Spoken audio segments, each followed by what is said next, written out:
Hello everyone, this is Ankita Awasthi. Welcome to my channel Ankita's visions. तो इस session में हम बात करने वाले हैं बाबा साहब भीमराव अंबेडकर यूनिवर्सिटी के हॉस्टल प्रोसीजर को लेकर के, क्योंकि बहुत सारे बच्चों के मन में ख्याल ये है कि मैम यहाँ पर एडमिशन तो हो जाता है लेकिन हॉस्टल मिलने में बहुत प्रॉब्लम होती है। तो उसके रिगार्डिंग हम यहाँ पर कुछ बात करेंगे, प्लस हम कुछ आपके जो मन में बीबीएयू को लेकर के एक्स्ट्रा एक्टिविटीज जो हो रही हैं, जो भी क्वेश्चंस हो रहे हैं, मतलब ये ठीक है, आना चाहिए नहीं आना चाहिए, इन सब के बारे में हम थोड़ा सा बात करेंगे। तो सबसे पहले हम हॉस्टल के बारे में लेकर के बात कर लेते हैं।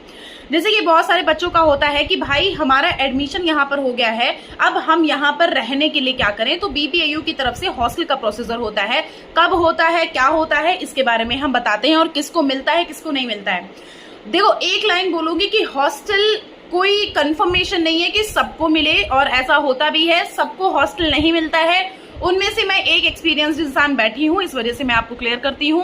यहाँ पर ऐसा होता है कि जब आपको एडमिशन प्रोसीजर पूरा कंप्लीट कर लेते हो, आप फर्स्ट या सेकंड मेरिट लिस्ट में आपका नाम आया है, तब जाकर के कहीं अगर यहाँ पर हॉस्टल मिला तो मिला, अदरवाइज आपको हॉस्टल बहुत रेयर होता है जो मिल जाए। किस्मत अच्छी होती है, मतलब मार्क्स अच्छे होते हैं, डिस्टेंस अच्छा होता है, तो आपको यहाँ पर एडमिशन मिल जाता है हॉस्टल में। लेकिन अगर मार्क्स मतलब मेरिट के अकॉर्डिंग अगर मार्क्स ठीक नहीं हुए, मतलब मेरिट लिस्ट फर्स्ट या सेकंड में आपका मार्क्स नहीं आया, नाम नहीं आया, तो फिर आपको थोड़ा सा किल्लत करनी पड़ती है हॉस्टल मिलने में। किसी किसी को होता है कि भाग दौड़ करके उनको हॉस्टल मिल जाता है, लेकिन कोई कोई का होता है कि हॉस्टल मिलने में बहुत ज्यादा प्रॉब्लम होती है। तो इस वजह से बहुत सारे बच्चों को क्या करना होता है उसके बारे में हम बताते हैं। तो देखो, जब यहाँ पर आपकी मेरिट लिस्ट फर्स्ट है, मेरिट लिस्ट सेकंड है, मेरिट लिस्ट थर्ड है, कभी कभी फिफ्थ और सिक्स तक की मेरिट लिस्ट आ जाती है यहाँ पर, और जब ये लिस्ट आ जाती है उसके बाद आपका यहाँ पर हॉस्टल प्रोसीजर शुरू होता है।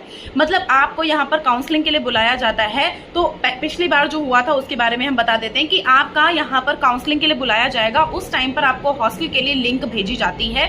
आप जब यहाँ आते हो तो ऑलमोस्ट बच्चों को लिंक भेज दी जाती है, लेकिन कभी कभी ऐसा होता है कि इनका जो हॉस्टल का फॉर्म है वो अपलोड भी हो जाता है। मतलब पिछले साल को हटाएं, अगर उसके पहले की बात करें तो हॉस्टल का जो फॉर्म है वो अपलोड हो जाता है इनकी वेबसाइट पे। लेकिन अभी क्या होने लग गया है, जब बच्चे यहाँ पर एडमिशन लेने के लिए जाते हैं तो उस टाइम पर आपको एडमिशन देने के बाद वो आप सभी को लिंक भेजते हैं।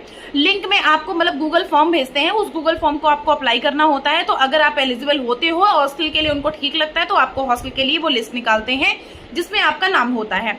तो यहाँ पर होता क्या है, जब आप काउंसलिंग कराने के लिए आते हो, जैसे पहली मेरिट लिस्ट वाले बच्चे यहाँ पर काउंसलिंग कराने के लिए आए, पिछले साल में तो यही हुआ था। देखो, BBAU is a late university. मैंने आपको बोला है कि बीबीएयू बहुत कछुए जैसी चाल चलती है, बहुत ही आराम से, और कोई जरूरी नहीं है कि आपके हर एक क्वेश्चन को क्लियर भी कर दे, हर एक कंफ्यूजन को क्लियर भी कर दे। बस यहाँ पर ये सेंट्रल